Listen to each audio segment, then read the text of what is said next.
आज हम आपके लिए लेकर आए हैं रूसी साहित्यकार एंटन चेखव की कहानी प्यारी। यह कहानी द डार्लिंग का हिंदी अनुवाद है। पहली बार 1899 में इसे प्रकाशित किया गया था। यह कहानी है ओलेंका की, जो हमेशा किसी न किसी से प्यार करती थी और प्यार के बिना रह ही नहीं सकती थी। ओलेंका अपनी पहचान के लिए संघर्ष करती रहती, क्योंकि उसे अपने व्यक्तित्व। अदालत के रजिस्ट्रार प्लेमाइनाकोव की पुत्री ओलेंका अपने बंगले के पीछे दालान में विचार मग्न बैठी हुई थी।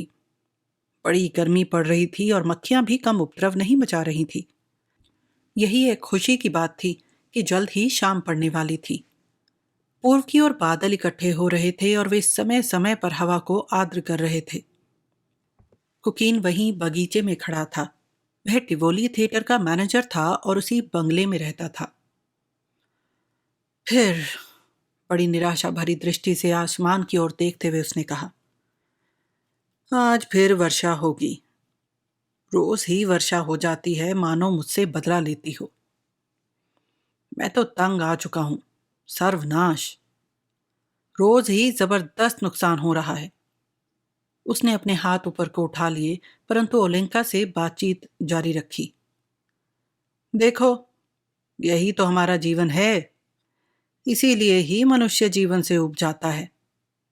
मनुष्य काम करता है और अपनी पूरी ताकत लगा देता है। वह हार जाता है। न दिन को चैन, न रात को नींद। भरसक प्रयत्न करता है कि उसका काम उत्तम हो, परंतु होता क्या है? दुनिया उसके किए की कदर नहीं करती। मैं अपनी ओर से बड़ी अच्छी चीज, अच्छे गाने और प्रवीण कार्यकर्ताओं का प्रबंध करता हूं, परंतु जानती हो वे क्या चाहते हैं? उन्हें इनमें से कुछ भी पसंद नहीं आता। वे चाहते हैं विदूषक और उसके व्यर्थ के प्रलाप। और फिर मौसम देखो, हर रोज ही वर्षा हो जाती है। 10 मई को शुरू हुई थी, सारी मई खत्म हो गई और जून भी आ पहुंचा, लेकिन वर्षा बंद ही नहीं हुई। बड़ी मुसीबत है। दर्शक आ नहीं पाते, परंतु मुझे किराया देना ही पड़ता है, और साथ ही साथ नाटक मंडली को भी।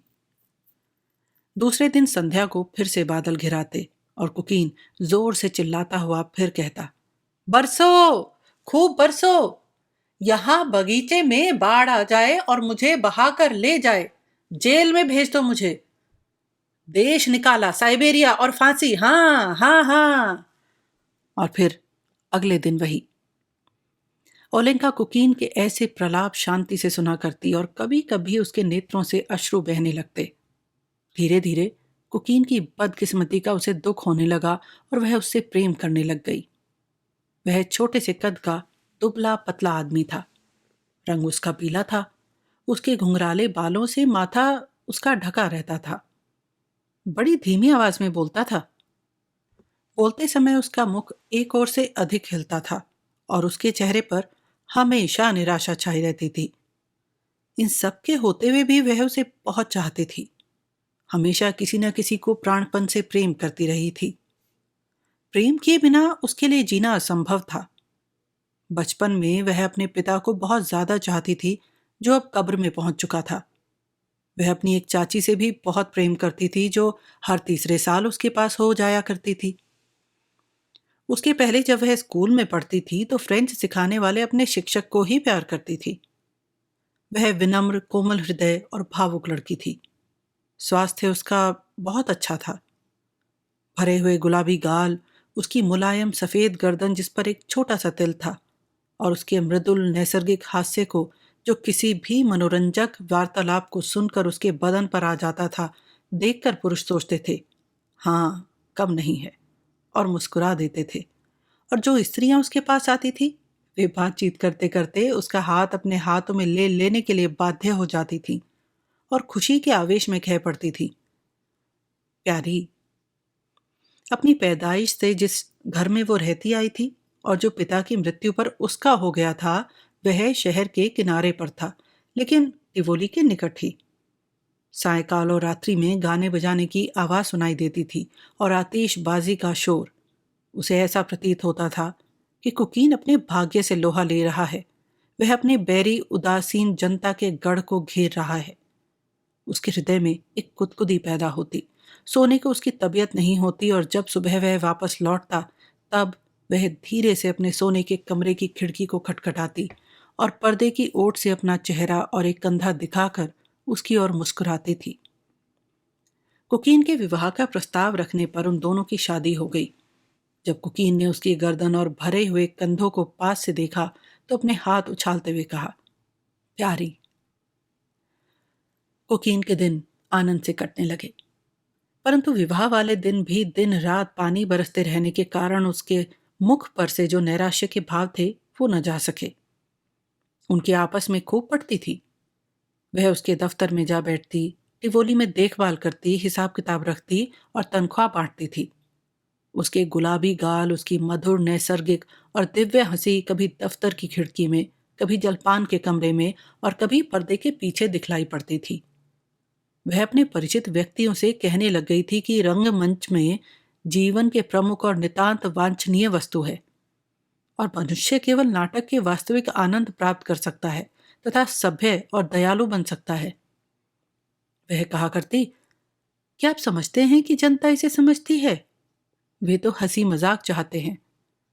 कल हमने नाटक खेला था और लगभग सभी काउच खाली थे, परंतु अगर हम कोई गवारू खेल करें तो नाटक घर ठसा ठस भरा रहे।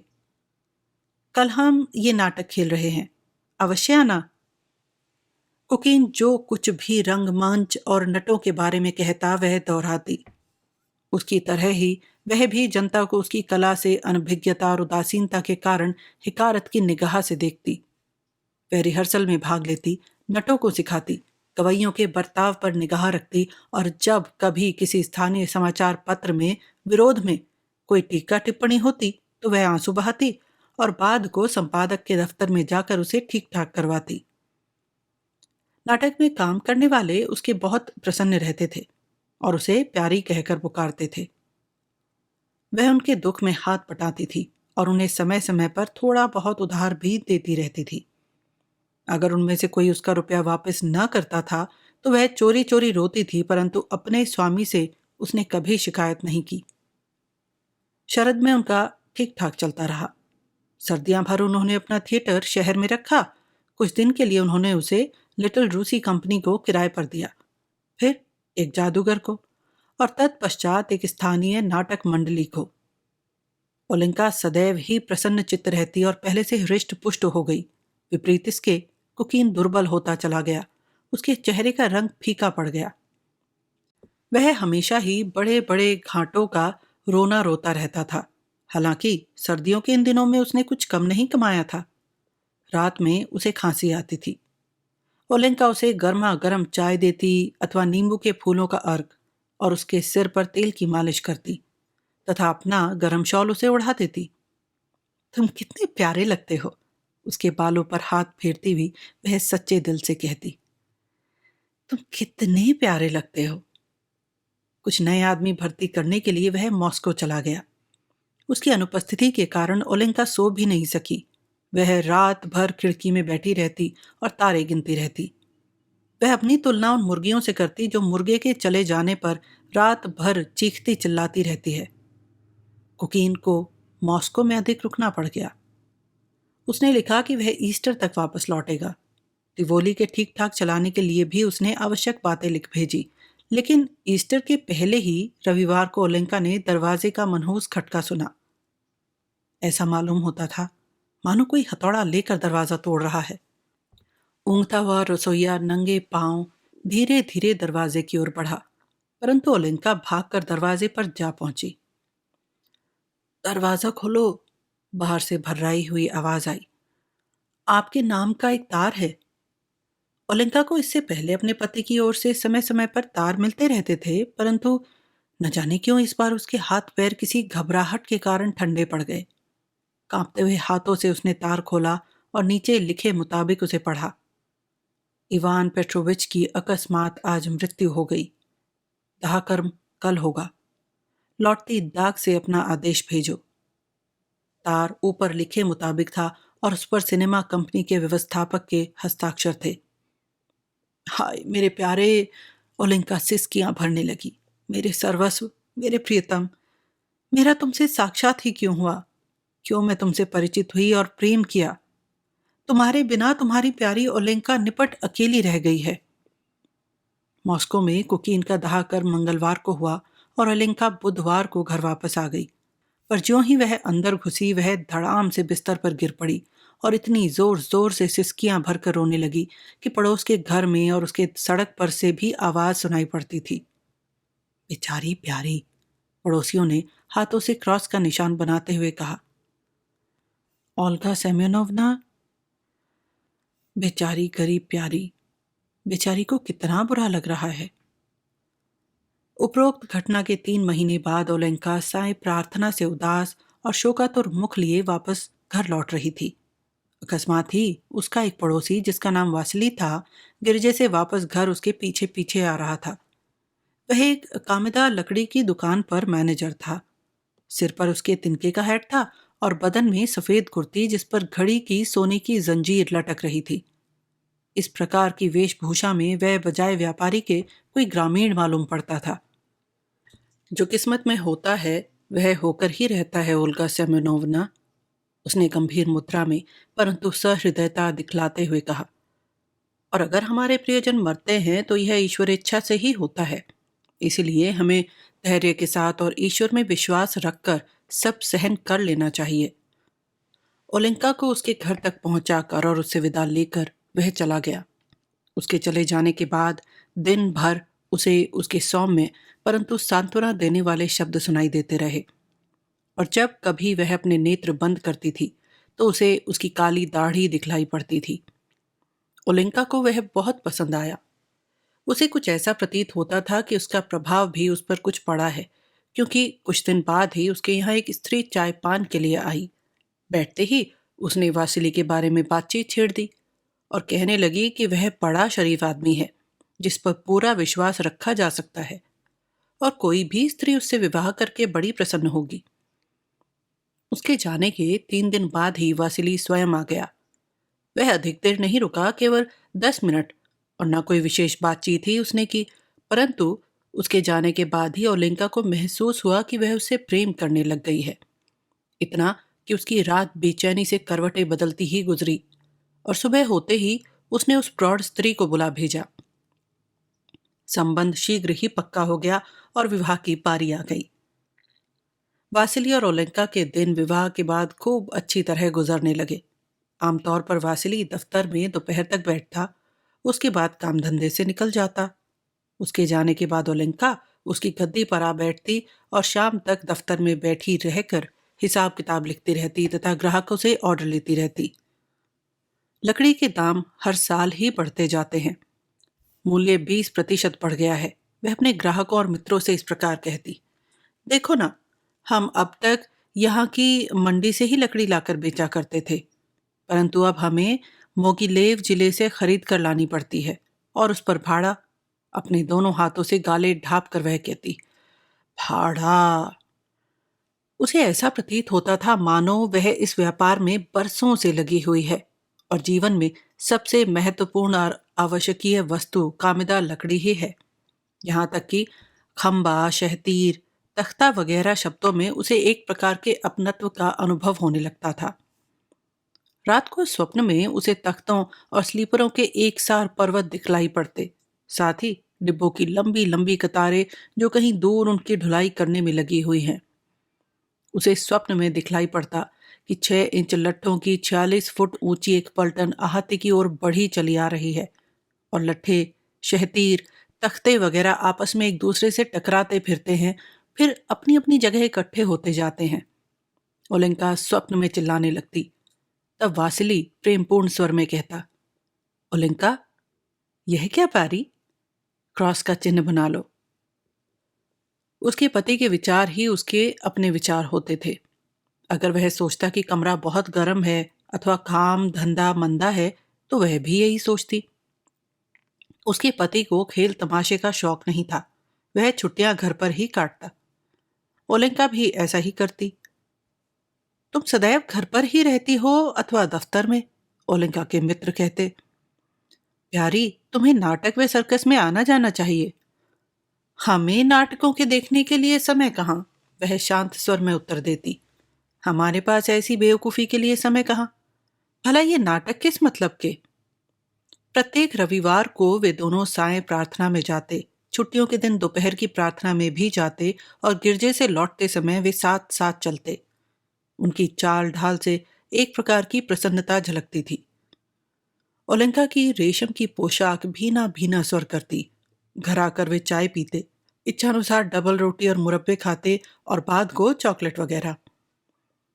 प्रतिदिन दोपहर को 12 बजे उनके यहाँ चुकंदर का शोरबा अथवा बकरे का गोश्त या मुर्गा पकता, परंतु छुट्टी वाले दिन मछली।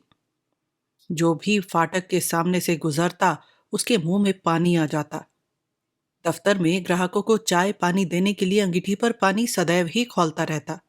सप्ताह में एक बार पति पत्नी हमाम में स्नान करने पहुंचते और वहां से लाल लाल चेहरे लेकर निकलते और साथ साथ घर लौटते। जी ईश्वर की असीम कृपा है कि हमें किसी प्रकार की कमी नहीं, ओलेंका अपने परिचित व्यक्तियों से कहती। मैं तो हमेशा यही मनाती रहती हूँ कि प्रत्येक हमारी तरह सुखपूर्वक दिन बसर करे। जब वासिली मोजिलेव के जिले में कामिदा लकड़ी खरीदने चला गया तो ओलेंका को अकेलापन बड़ा अखरा। रात भर बगैर नींद के उसने चिल्लाते हुए काटी। एक युवक पशु चिकित्सक स्मिरनिन नामक, जिसे उसने किराए पर रहने की जगह दे रखी थी, कभी कभी आ बैठता। ओलेंका उससे बातचीत करती और इस प्रकार वह अपने पति की अनुपस्थिति आनंद से काटती। उसे पारिवारिक जीवन संबंध बातें सुनाने में विशेष आनंद आता। उसकी शादी हो चुकी थी, जिससे केवल उसके एक बेटा था। पत्नी के दुष्चरित्र होने के कारण उसे उसने अलग कर दिया था। वह अब उसे घृणा भी करने लग गया था, परंतु बच्चे के पालन पोषण के लिए प्रतिमास 40 रूबल भेजता था। ओलेंका ने यह जानकर एक लंबी सांस ली और अपना सिर हिलाकर उसने उसके प्रति अपनी संवेदना प्रकट की। अच्छा, ईश्वर तुम्हारी रक्षा करेगा। विदाई के समय जीने में रोशनी दिखलाते हुए वह उससे कहती, मैं बड़ी कृतज्ञ हूं कि तुम्हारे आने से इस प्रकार आनंद से मेरा समय कट जाता है। माँ मेरी तुम्हें चिरायु करे। बातचीत करते समय वह अपने पति की तरह ही संजीदगी और बड़प्पन को लेकर बातचीत करती। पशु चिकित्सक के जीने से उतरकर दरवाजे की ओट में होने पर वह कहा करती, देखो व्लादिमीर प्लेनोटिक, अच्छा हो कि तुम अपनी पत्नी से समझौता कर लो। अपने पुत्र के लिए तुम्हें उसे क्षमा कर देना चाहिए। यह तुम अवश्य समझ लो कि तुम्हारा पुत्र अब सब समझता होगा। बासिली के लौट आने पर दबे स्वर में उसने उसे पशु चिकित्सक के दुखी पारिवारिक जीवन का हाल बतलाया। दोनों ने गहरी सांस ली, सिर हिलाया और उस बच्चे के बारे में बातचीत करने लगे जिसे अपने पिता का प्यार न मिल पाया। और इस प्रकार बातचीत करते करते वे क्रॉस के सम्मुख आ खड़े हुए। उसके सामने उन्होंने सिर झुकाया और प्रभु से प्रार्थना की कि वह उन्हें संतान दे। इस प्रकार उनके 6 साल सुख शांति और प्रेम पूर्वक बीत गए। ईश्वर इच्छा। सर्दियों में एक दिन दफ्तर में गर्मा गर्म चाय पीने के बाद वासिली नंगे सिर अहाते में कुछ कामिदा लकड़ी लदाने के लिए चला गया। उसे सर्दी लग गई और वह बीमार पड़ गया। अच्छे से अच्छे डॉक्टरों का प्रबंध होने पर भी उसकी हालत बिगड़ती ही चली गई और 4 महीने बीमार रहने के बाद उसकी मृत्यु हो गई। ओलेंका एक बार फिर विधवा हो गई। प्रियतम, आप मुझे छोड़ गए हैं। मेरे लिए अब कोई भी नहीं रह गया। अपने पति का दाह कर्म करने के बाद वह सिसकियां भर भर कर रोती थी। आपके बगैर मेरा यह अभागा और दुखी जीवन किस प्रकार बीतेगा। कितना दयनीय होगा मेरा यह निपट एकांत जीवन। वह इधर उधर घूमने जाती तो बिल्कुल काले कपड़े पहनकर जाती। उसने टोप और दस्ताने पहनना सदैव के लिए छोड़ ही दिया। वह कभी ही बाहर निकलती थी, कभी जाती भी तो सन्यासिनी की तरह गिरजे में अथवा अपने पति की कब्र पर। 6 महीने पूरे गुजर जाने के बाद उसने अपने काले कपड़े उतारे और अपने कमरे की खिड़कियों के पर्दे एक और किए। कभी कभी वह सुबह नौकर के साथ बाजार सौदा खरीदने के लिए जाती हुई दिखलाई पड़ती, परंतु उसका जीवन किस प्रकार बीतता था तथा घर के अंदर क्या चल रहा था, इसका केवल अंदाज ही लगाया जा सकता था। लोग देखते थे कि वह पशु चिकित्सक के साथ बगीचे में बैठकर चाय पीती है तथा उससे समाचार पत्र सुनती है। और भी लोगों ने उसे एक परिचित स्त्री से बातचीत करते हुए सुना था। उस सिलसिले में उसने कहा, हमारे कस्बे में पशु चिकित्सक की ओर से कोई निरीक्षण नहीं होता। यहीं कहीं फैलने वाली बीमारियों का कारण है। हम प्रतिदिन ही सुनते हैं कि आज अमुक दूध के कारण बीमार हो गया, अथवा घोड़े व गाय से उसे बीमारी लग गई। पालतू जानवरों के स्वास्थ्य का भी उतना ही ध्यान रखा जाना चाहिए जितना मनुष्यों का। ऊपर के शब्द पशु चिकित्सक के थे, जो उसने दोहराए थे, और वह उससे सहमत भी थी।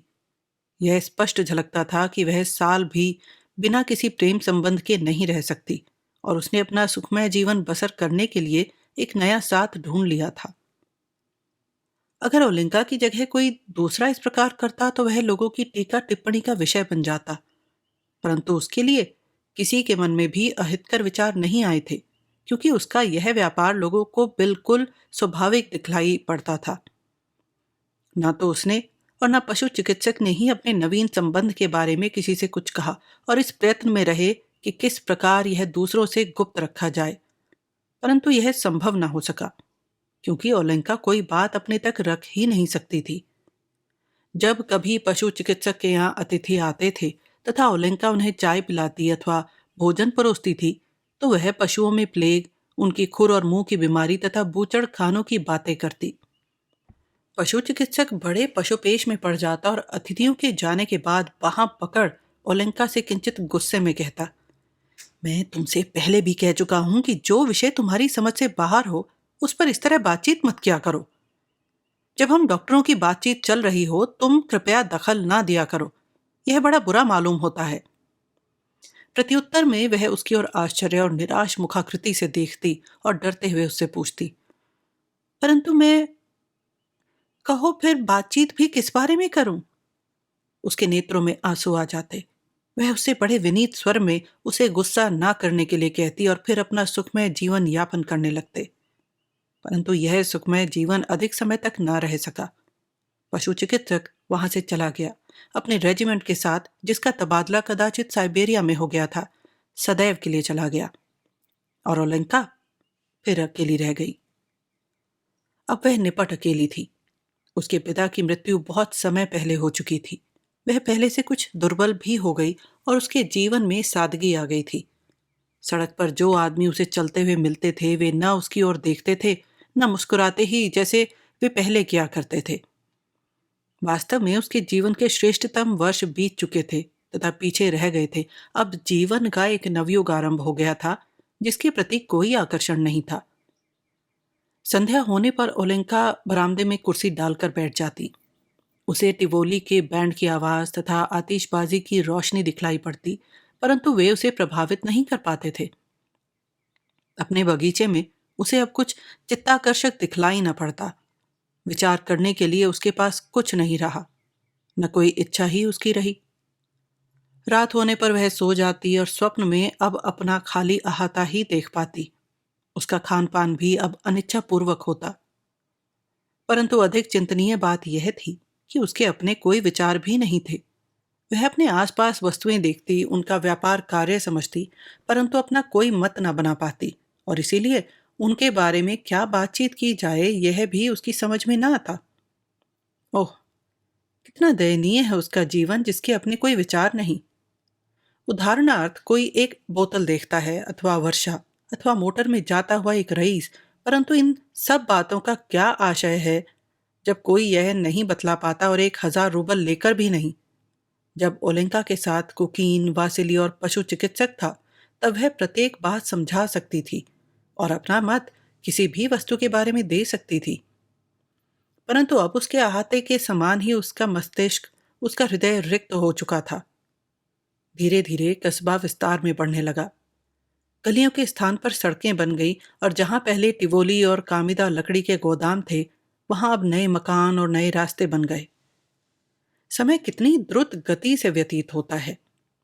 ओलेंका का मकान गंदा हो गया, छत पर काई लग गई और एक और की बरामदे की छत भी पूरी तरह गिर चुकी थी।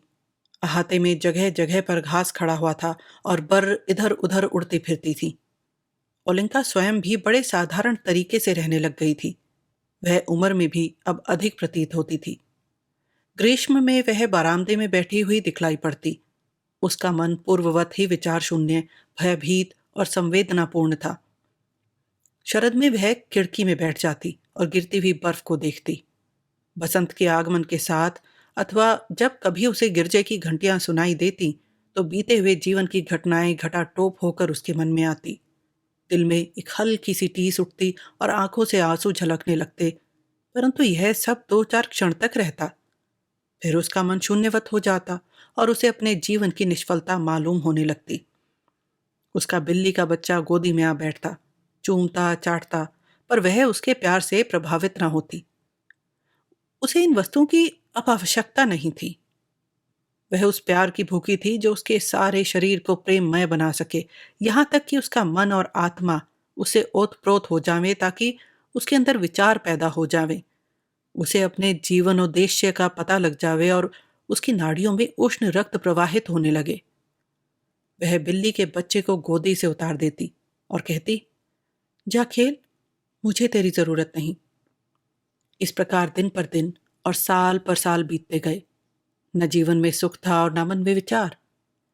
उसकी खाना पकाने वाली मावरा जो कहती थी वह मंजूर कर लेती थी। जुलाई का महीना था, गर्मी पड़ रही थी। शाम के समय जब जानवर गुजर रहे थे और सारा अहाता धूल के उड़ने से भर गया था, किसी ने अकस्मात दरवाजा खटखटाया। ओलेंका स्वयं ही दरवाजा खोलने को पहुंची और ज्यों ही उसने बाहर झांका कि वह भौचक्की रह गई। उसे पशु चिकित्सक स्मिर्निन दिखलाई पड़ा। उसके सिर के बाल सफेद हो चुके थे और वह साधारण कपड़े पहने हुए था। एकाएक ही ओलेंका को सब स्मरण हो आया। उसके मुख से चीख निकल गई। उसका सिर पशु चिकित्सक की छाती पर जा गिरा और वह कुछ भी न बोल सकी। अपने इस भावावेश में उसे यह भी न पता लगा कि कब वे अंदर दाखिल हो गए और चाय के लिए जा बैठे। प्यारे व्लादिमीर प्लेटोनिक, किस तरह तुम इधर भूल बैठे? प्रेम से विह्वल होकर उसने लड़खड़ाते शब्दों में कहा। मैं सदैव के लिए यहीं बसना चाहता हूं ओल्गा सेम्योनोवना, डॉक्टर ने उससे कहा। मैं नौकरी से इस्तीफा दे आया हूं और यहां रहकर अपना काम चलाना चाहता हूं।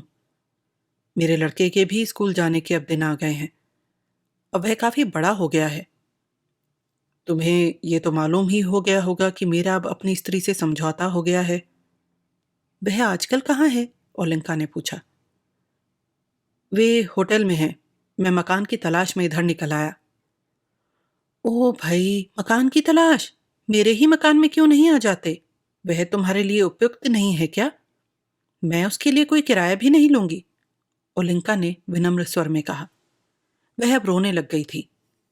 तुम यहीं रहो, मकान अब मुझे भी अच्छा लगने लगेगा। प्रियतम, मुझे कितनी प्रसन्नता हो रही है। अगले दिन छत पर रंग हो गया, दीवारों पर सफेदी कर दी गई और ओलिंका खुशी खुशी अहाते में काम करवाने में लगी हुई थी। उसका मुखमंडल पूर्ववत खिल गया और उसके शरीर में स्फूर्ति नव शक्ति आ गई थी, मानो वह गहरी नींद के बाद उठी हो। पशु चिकित्सक की पत्नी आ गई। वह दुबली पतली सीधी साधी थी। बाल उसके छोटे छोटे थे और स्वभाव में कुछ चिड़चिड़ापन मालूम होता था। उसके साथ ही उसका छोटा सा बच्चा शशा था। उम्र उसकी 10 साल की थी, परंतु वह इतना प्रतीत नहीं होता था। उसकी आंखें नीली थी, गालों में गहरे गड्ढे पड़े हुए थे, परंतु चेहरा गोल था। बालक अभी अहाते में मुश्किल से ही आकर पहुंचा होगा कि वह बिल्ली के पीछे भागा और तत्क्षण ही कमरा उसके हाथ से और शोर से गूंज उठा। क्या ये तुम्हारी बिल्ली है आंटी? उसने ओलेंका से पूछा। जब उसके बच्चे हों तो एक हमें जरूर देना, माँ को चूहों से डर लगता है। ओलेंका उससे बातचीत में लग गई। उसने उसे चाय पीने को दी। उसका हृदय भर आया। उसमें मृदु हुलोर उठी, मानो वह उसका अपना ही बच्चा हो। जब वह शाम को मेज के सामने बैठा हुआ पढ़ रहा था तो वह उसकी ओर प्रेम भरी दृष्टि से देख रही थी और साथ साथ गुनगुनाती जाती थी। कितना सुंदर है, बेशकीमती, इतना भोला भाला, आकर्षक और चतुर। द्वीप जमीन के उस टुकड़े को कहते हैं जो चारों ओर पानी से घिरा रहता है, शशा ने ऊंचे स्वर में पढ़ा। द्वीप जमीन के उस टुकड़े को कहते हैं, ओलिंका ने दोहराया, और यह उसका पहला मत था जिसे उसने बरसों के मौन और विचार शून्यता के बाद प्रकट किया था। अब उसके अपने विचार उदय हो गए थे, जिसे वह शशा के माँ बाप के सामने खाने के समय प्रकट कर रही थी। उसका कहना था कि यद्यपि हाई स्कूल की पढ़ाई मुश्किल पड़ती है, फिर भी शिल्प शिक्षा से इसलिए अच्छी है कि आगे चलकर विद्यार्थी डॉक्टरी व इंजीनियरिंग में जा सकता है। शशा ने हाई स्कूल में जाना शुरू कर दिया। उसकी माँ अपनी बहन के पास हार्कोव में चली गई, फिर वापस नहीं लौटी। उसका पिता प्रतिदिन पशुओं के निरीक्षण के लिए चला जाता और कई बार 3-3 दिन तक वापस घर नहीं लौटता। ओलेंका को इससे यह प्रतीत होने लगा कि शशा की उचित देखभाल नहीं हो पाती। घर में उसकी किसी को आवश्यकता भी नहीं, भरपेट उसे खाना भी नहीं मिल पाता। वह उसे अपने घर पर ले आई और वहीं उसे एक छोटा सा कमरा रहने के लिए दे दिया। शशा 6 महीने तक उसके घर में रहा। प्रतिदिन सुबह होते ही ओलेंका उसके कमरे में आ जाती। उसे वह सिर के नीचे वहां रखे हुए एक करवट सोया हुआ पाती। उसे जगाने की उसकी तबीयत भी ना होती। शशेंका, कुछ रोती सी शक्ल बनाकर वह कहती, प्यारे बच्चे उठो, स्कूल जाने का समय हो गया। वह उठता, नित्य कर्म से निपट कर कपड़े पहनता और फिर प्रार्थना करने के बाद नाश्ता करने बैठ जाता। वह 3 प्याली चाय, 2 टुकड़े टोस्ट के और आधा पैकेट मक्खन का खाता। इतना सब कुछ निपटाने पर भी उसकी सुस्ती दूर न होती और वह कुछ कुढ़ा हुआ सा रहता। शशेंका, तुझे वह कहानी अच्छी तरह याद नहीं मालूम होती? ओलेंका उसकी तरफ इस प्रकार देखकर कहती मानो वह एक लंबी यात्रा के लिए जाने वाला हो। मुझे तेरे लिए कितनी मुसीबत उठानी पड़ती है। तुझे चाहिए खुद अच्छी तरह पढ़े और जैसा मास्टर साहब कहते हैं वह करे। मेरा पीछा भी छोड़ो, शशा कहता। इसके बाद वह स्कूल के लिए रवाना हो गया। सड़क पर एक बड़ी सी टोपी पहने, कंधे पर बस्ता लटकाए एक छोटी सी मूर्ति दिखलाई पड़ती। ओलेंका चुपचाप उसके पीछे पीछे हो लेती। शशेंका, वह पीछे से बुलाती और उसके हाथ में एक छुहारा या बर्फी का टुकड़ा दे देती। जब वह उस सड़क पर पहुंच जाता जहां पर स्कूल, या तो एक लंबी चौड़ी औरत को पीछे आते देखकर शर्मा जाता, वह गर्दन मोड़कर कहता, आंटी, तुम घर लौट जाओ, मैं अकेला ही ये बाकी का रास्ता काट लूंगा। वह चुपचाप खड़ी हो जाती और तब तक उसे देखती रहती जब तक कि वह स्कूल के फाटक में घुसकर आंखों से ओझल ना हो जाता। वह उसे कितना प्यार करती थी। उसके पहले रिश्तों में कोई भी इतना तीव्र नहीं था। इससे पूर्व कभी भी उसने अपने आप को निस्वार्थ भाव से स्वयमेव प्रसन्नता पूर्वक दूसरे के अधीन नहीं किया था, जितना अब उसके वात्सल्य भावों के जागृत होने पर। इस छोटे से बालक के लिए जिसके गाल अंदर घुसे हुए थे, सिर पर एक बड़ी सी टोपी रहती थी, वह अपना सारा जीवन प्रसन्नता पूर्वक न्यौछावर करने के लिए तैयार थी। क्यों? इसका भला कौन उत्तर दे सकता है? आंखों से ओझल हो जाने पर ओलेंका तृप्त और शांत मन से प्रेम विह्वल होकर घर लौट आती। चेहरा पिछले 6 महीनों में भर गया था और वह खिला रहता था। उससे मिलने जुलने वाले व्यक्ति अब उसे देखकर खुश होते थे। नमस्ते ओल्गा सेमेनोवना प्यारी, कैसी हो? हाई स्कूल की पढ़ाई आजकल बड़ी सख्त हो गई है, वह बाजार में बातचीत करती हुई कहती। कितना पढ़ना पड़ता है? प्रथम कक्षा में ही वे उसे एक कहानी रटने के लिए लैटिन का एक अनुवाद और कुछ सवाल दे देते हैं। तुम समझती ही हो, एक छोटे बालक के लिए इतना करना कितना मुश्किल है। और वह शिक्षक, पाठ, स्कूल की पुस्तकों वगैरह की चर्चा छेड़ देती जो शशा से उसे मालूम होती। 3 बजे शाम के इकट्ठे भोजन करते, उसके बाद वे दोनों अध्ययन करते और चीखते चिल्लाते। जब वह उसे सुलाती तो काफी अरसे तक वह उसके ऊपर क्रॉस का निशान बनाकर प्रार्थना करती रहती।